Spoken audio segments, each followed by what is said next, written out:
Meanwhile, let's go down to Aiken, South Carolina. Ted Cruz, who would like to be our next president of the United States, joins us live. Good morning to you, Senator. Good morning. Good to be with you. Great to have you. I know over the weekend you said that you would absolutely filibuster the president's nominee to replace Justice Scalia. Why would you do that? Explain it to our audience.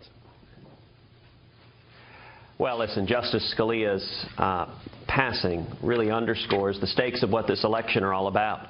The Supreme Court is exquisitely balanced. Justice Scalia was a lion on the court. He was someone I've known for 20 years. He spent decades on the court defending the Constitution. And for the last 80 years, the Senate has not confirmed any nominee nominated during an election year. And we should not do so this time either. This nomination could dramatically alter the balance of power on the U.S. Supreme Court. And we have an election going on right now. I believe we should make the 2016 election a referendum on the Supreme Court. And I got to tell you, I cannot wait to stand on that debate stage with Hillary Clinton or Bernie Sanders and make the case to the American people, because one more liberal justice and we will see our fundamental rights taken away. We will see the court mandating unlimited abortion on demand. We will see the court effectively erasing the Second Amendment right to keep and bear arms from the Constitution, and we would see the court dramatically undermining the religious liberty of Americans all across this country. I don't think the American people want that, but we've got an election coming up to decide that. And, Senator, I know that's how you feel, but how would you feel if it was a Republican president and a minority Democratic Senate? Would you be on the other side of the issue?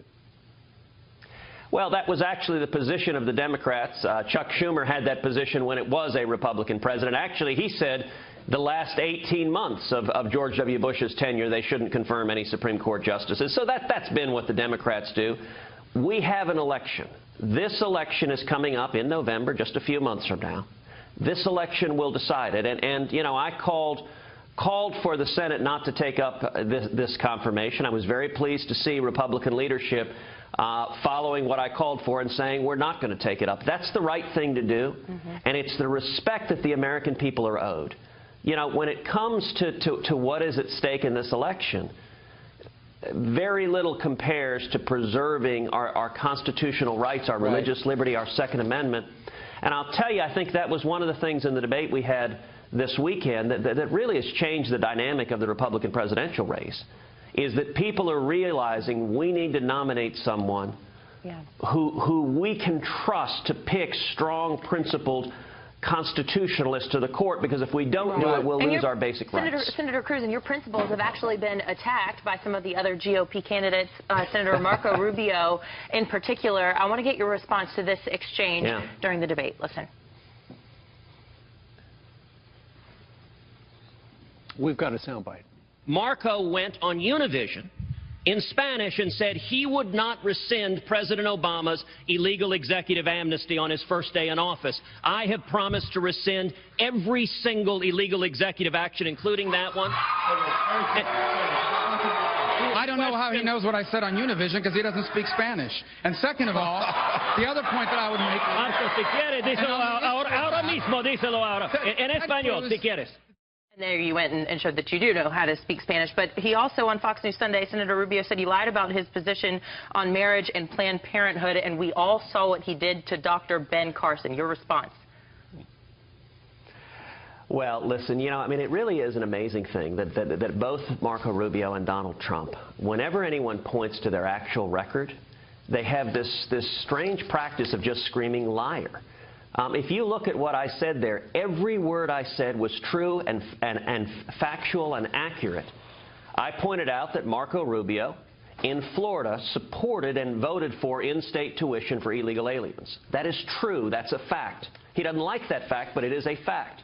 I pointed out that he went on Univision and told Jorge Ramos that he would not rescind President Obama's illegal executive action on the first day in office. That is true. That's a fact. And by the way, I will rescind the illegal executive action on the first day in office.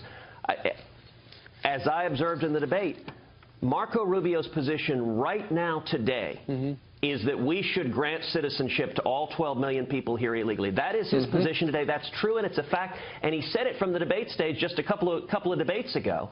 And yet I guess Marco's team has told him, well, if anyone brings up your actual record, the fact that over and over and over again you've supported amnesty, just yell liar. Just scream, you're lying, you're lying, you're lying. Well, it's the same thing Donald Trump does, and it's very curious because you can bring up the video and watch Marco saying it from his own mouth, but yet I guess his team has decided instead you should just insult people and claim it's a lie, and they're hoping we did hear a lot of to the liar confuse the word. voters. You're right, over the weekend in a number of capacities. You are down in South Carolina. You had the debate in South Carolina. This upcoming weekend is all about South Carolina. The very latest CBS Battleground poll has come out. It turns out currently Donald Trump has his biggest lead so far. He's at 42%. You're at 20%. Marco Rubio is at 15%. And John Kasich, followed by Jeb Bush and then Ben Carson. How in the next week, Senator, are you going to close a gap with Donald Trump? Well, let me point out something on what you said in the beginning, where you said we've heard the word liar over and over again. This is where the truth matters. It is a fact that Marco supported illegal immigrants getting in-state tuition. There's no gray about it. It is an absolute fact, and there's a legislative record. How are you going to close the gap, Senator? Senator, how are you going to close the gap with Donald Trump? I know you're going aggressively at him yesterday. Actually, those polling numbers are predominantly taken before the debate. What we are seeing happening is Donald's numbers are plummeting after the debate. And I think it's a couple of things. I think, number one, the time for the circus, I think, is over. People realize, particularly with Justice Scalia's passing, that the stakes are serious, that we need a serious nominee who will defend the Constitution. And listen, Donald, I like Donald personally. He's a very talented entertainer. But he has been a liberal his entire life. He has, for 60 years of his life, described himself as very, very pro-choice.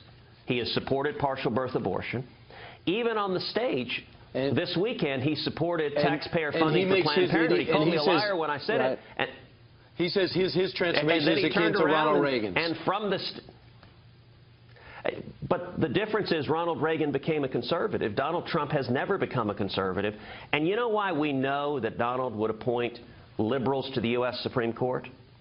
We know that because for 4 decades he has been giving money to liberals, from Jimmy Carter. He supported Jimmy Carter against Ronald Reagan. Right. He's given money multiple times to Hillary Clinton. He's given money to Chuck Schumer. He's given money to Harry Reid. And he's also given money to Republicans, He has given money to John Kerry. He supported John Kerry against George W. Bush. But he did support Senator John McCain. Right. What he has said is being a businessman in New York, he's had to give money to everybody. Real quick, 10 seconds.